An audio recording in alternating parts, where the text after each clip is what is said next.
Tout le monde veut donner le meilleur à ses enfants, mais quand vient le temps de parler de religion, plusieurs parents choisissent de les laisser tracer leur propre chemin ou faire leur propre découverte. Alors, pour en discuter, on reçoit Jasmin Lemieux-Lefebvre, ancien directeur des communications au diocèse de Québec, figure bien connue ici dans la région et désormais coordonnateur de l'organisme Vivre dans la dignité et aussi papa expatrié en Pologne. Salut Jasmin. Dzień dobry. Ça veut dire quoi ça? Bonjour. Ah, tout simplement. Ton polonais n'est pas très développé. Non, puis je vais pas me risquer à lui répondre non plus. Très bien. Alors, justement, ça fait un petit bout qu'on t'a entendu à On n'est pas du monde. Tu étais venu par le passé. Mais là, la vie t'a mené ailleurs. Raconte-nous un peu ton périple des derniers mois, Jasmin. Des dernières années, ça fait déjà 2 ans Arrête. que je suis arrivé en Pologne. Alors, je vous rappelle, la seule chose de prévue, c'était l'école des enfants, une école publique polonaise avec profil français. Ouais. Et puis là, on s'est bien adapté. Maintenant, quand je parle de la maison, c'est la Pologne. Alors, je suis heureux de revenir à chaque occasion. Cet été, je suis venu faire une trempette au Québec avec la quarantaine des enfants. Mon épouse avait un nouvel emploi. Malheureusement, elle n'est pas venue. Ouais. Et là, j'ai l'occasion, avec Vivre dans la dignité, à cause du rapport de la commission spéciale sur l'élargissement de l'aide médicale à mourir au Québec, de revenir quelques journées. Alors, j'en profite au maximum. Je vais être heureux de retourner en Pologne après. Ah ouais, sûrement. Oui. Ton polonais, ça se passe bien? Je suis capable. Je suis allé voir le consul de Pologne à Montréal, puis pendant 4 minutes, on s'est parlé en polonais. Arrête. Et quand il m'a demandé de parler de la politique puis de la situation de l'Église en Pologne, là, je lui ai dit, est-ce qu'on peut passer au français? Je salue Dariusz Wiśniewski, qui parle un excellent français d'ailleurs. Wow, c'est fascinant. Bon, Vivre dans la dignité, t'en as glissé un mot, mais peut-être que pour le grand public, là, c'est pas très connu comme organisme. Qu'est-ce que ça fait avant qu'on rentre dans le vif du sujet d'aujourd'hui? Très brièvement, un réseau citoyen qui, depuis 11 ans, travaille à faire la promotion des soins palliatifs et aussi dénoncer les dérives de l'euthanasie, qu'on appelle aide médicale à mourir ici. Et j'aime tellement l'équipe c'est des bénévoles, mais des gens de tout. C'est un groupe laïque, donc c'est pas associé à aucune religion, aucun mouvement politique. Puis, je vous invite à aller voir le Trésor des soins palliatifs, une série vidéo que l'on a faite. Ça donne vraiment le ton parce qu'il y a encore une parole pour pouvoir questionner cette aide médicale à mourir en terre du Québec.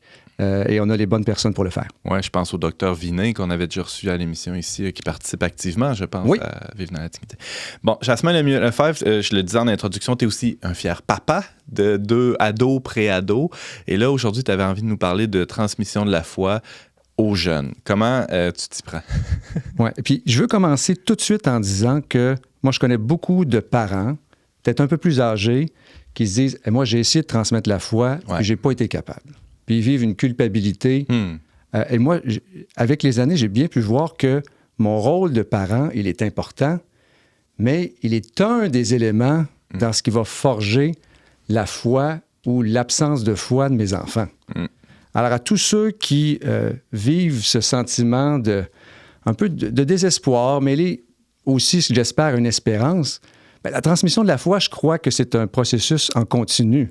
Alors, bien sûr, on peut se peiner qu'à une certaine époque, nos enfants quittent, décrochent en partie ou totalement, mais la posture devant cette non-foi ou cette foi qui chemine, on est toujours en croissance, on est des chercheurs de Dieu, ça va vraiment, je crois, toujours, parce que la figure parentale, elle est importante. Comment on se situe?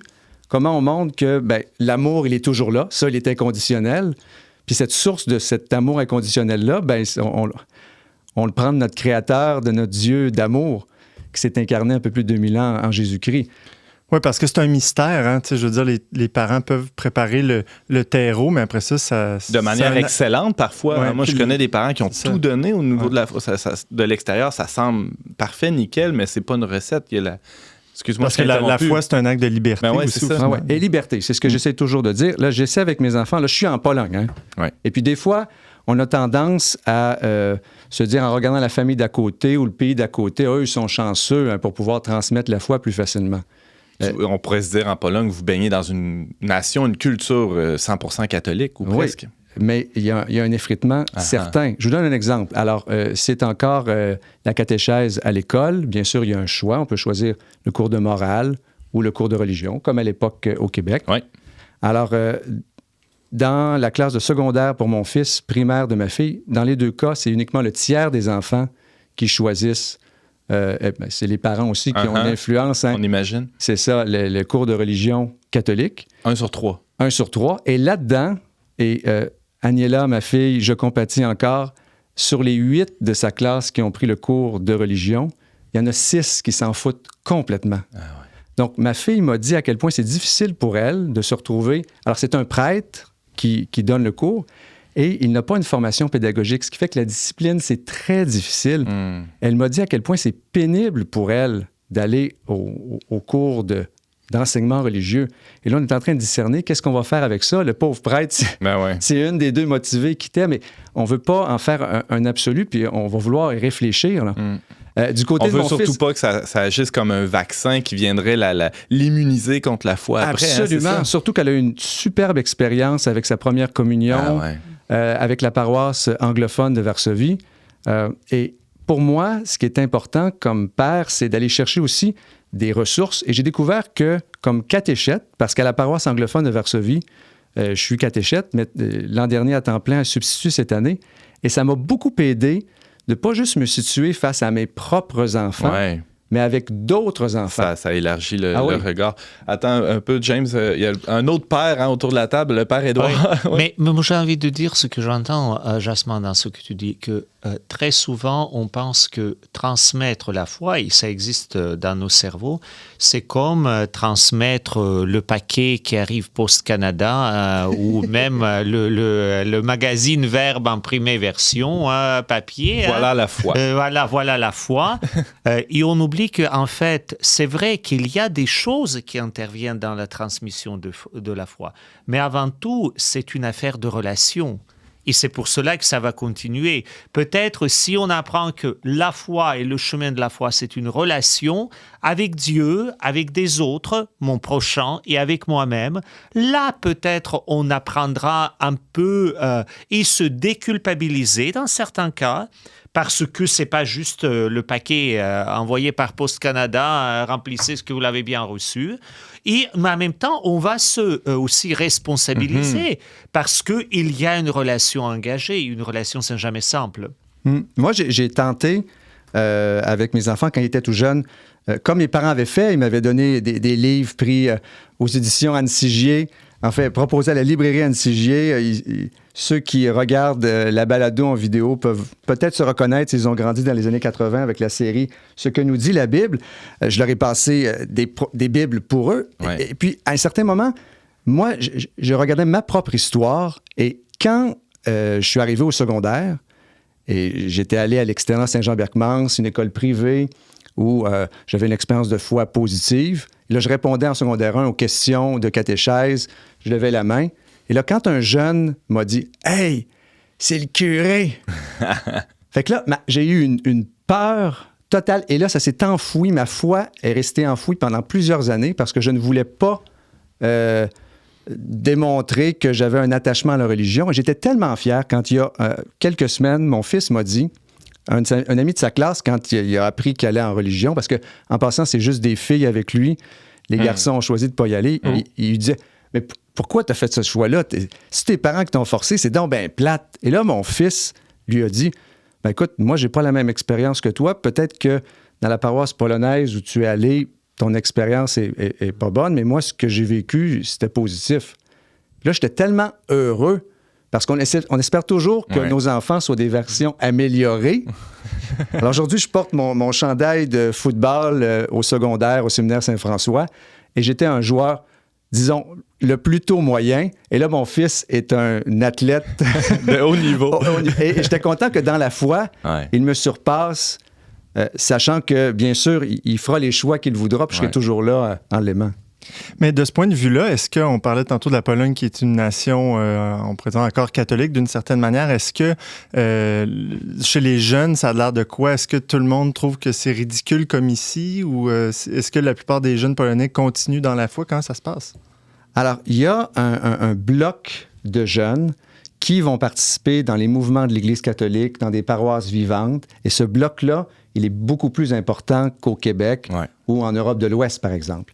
Mais maintenant, il y a un segment croissant de jeunes qui ridiculisent la religion, qui ont pu voir les différents scandales que l'Église de Pologne a vécu. Et c'est souvent lié à des questions de pouvoir. Alors, il y a tout un travail de purification à vivre là aussi. Ben ouais. Et puis, bon, j'essaye... évidemment, la place des laïcs, elle est à faire aussi dans l'Église polonaise. Il y a des prêtres exceptionnels. D'ailleurs, je tiens à souligner, dans l'équipe de catéchèse à l'école secondaire de mon fils, religieuse fantastique. Mon fils l'aime. Ils préparent un pèlerinage à Rome bientôt. Wow. Puis le prêtre, c'est un jeune prêtre qui a fait à la course Varsovie-Rome. Super en forme, qui chaque jeudi organise des courses dans Varsovie.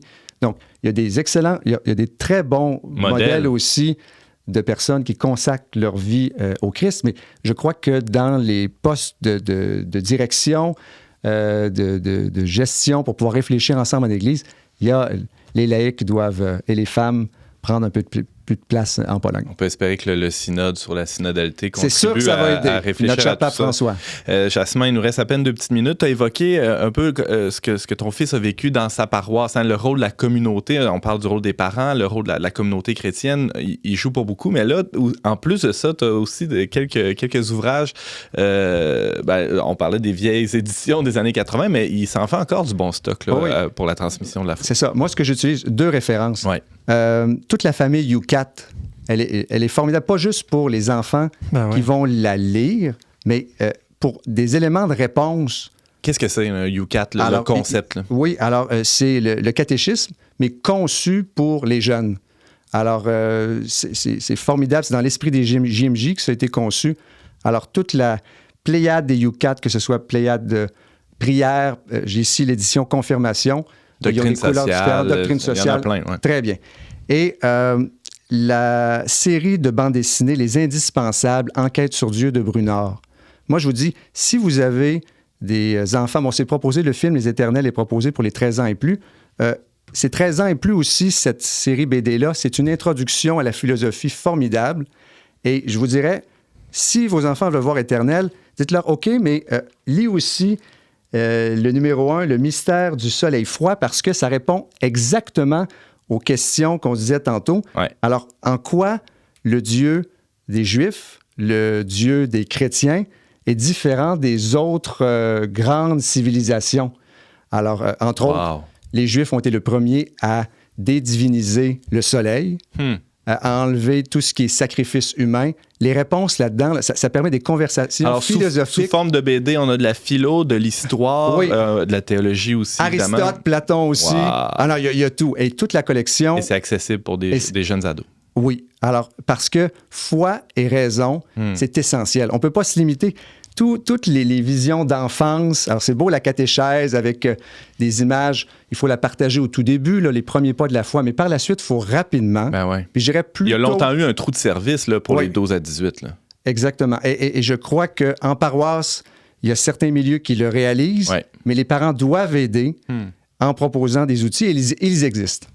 Jasmin Lemieux-Lefebvre, on parlait de transmission de la foi aux enfants, non comme une recette, mais comme, en tout cas, on a évoqué quelques outils, quelques éléments de réflexion. C'était vraiment fascinant de t'avoir avec nous et vraiment une belle surprise. On est super contents. Et on espère que tu vas continuer à nous écouter là-bas, outre-mer. C'est promis. Ah ouais, super. Je rappelle que tu étais anciennement directeur des coms au diocèse de Québec, mais désormais coordonnateur de l'organisme Vivre dans la dignité. Tu résides maintenant en Pologne. Jasmin Lemieux-Lefebvre, à très bientôt.